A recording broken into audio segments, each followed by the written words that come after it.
A short story that's absolutely not going to surprise any of you about an ex-wife, and I make the point saying ex-wife here, who completely torpedoed her marriage after like a 20-year marriage and all because she was bored, because she was not happy, and ended up cheating, having an affair on her husband. So no surprise, these things get out, and now they're divorced, and she's free to pursue her happiness, if you will.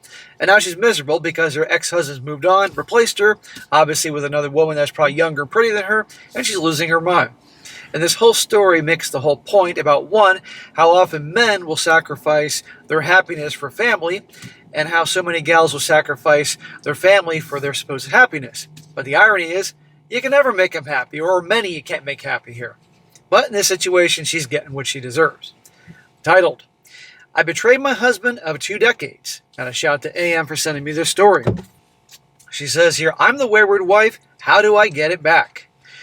I'm 37 years old and my husband is 38. Well, you mean ex-husband. We've been together since our late teens. We met during high school. He was my first everything. I was only 16 years old when we met. Now, 21 years later, with 2 kids, a dog, a house, cars, and everything looked great. No problem with the finances. We had wanted a 3rd child, but that never happened. We have tried for 4 years now. On the outside, everything looked good. So the sex part had been consistent since we started trying for the 3rd kid. Before that, we didn't have much sex.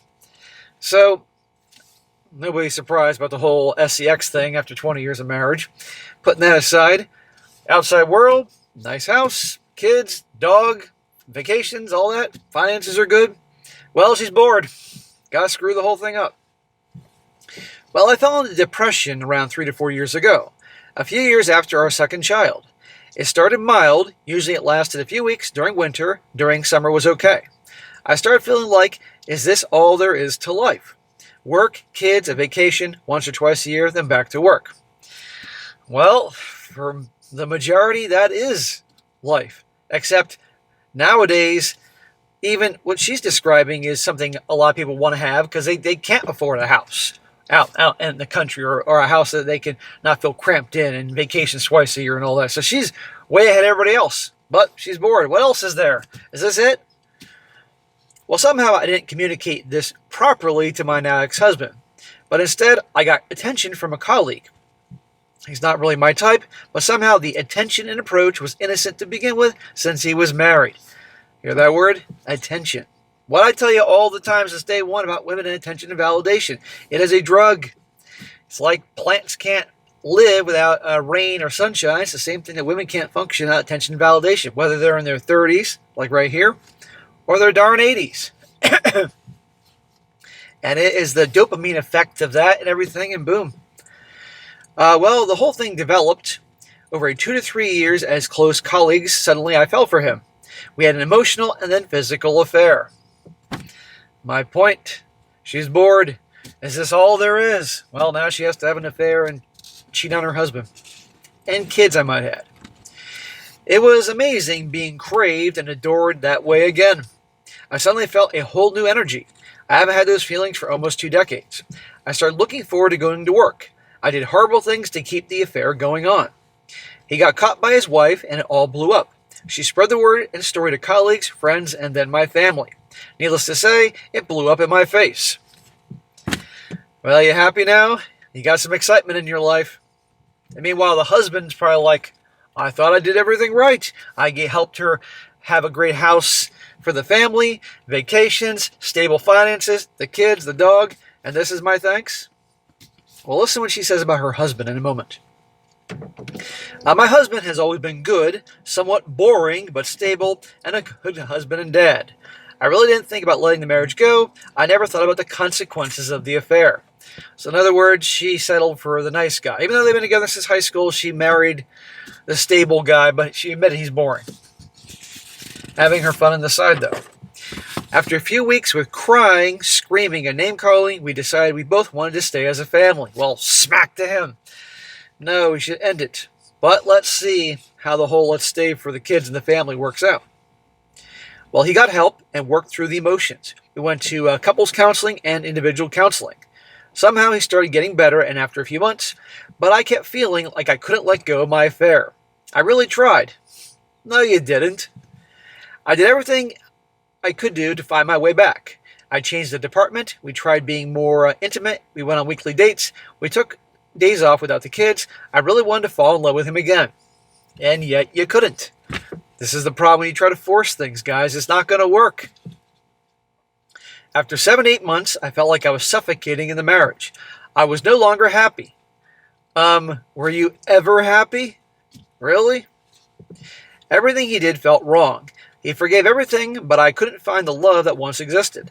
Our relationship just felt like two adults managing a house with 2 kids and a dog. He really tried to forgive, but I couldn't let go of the feeling that I shouldn't be here.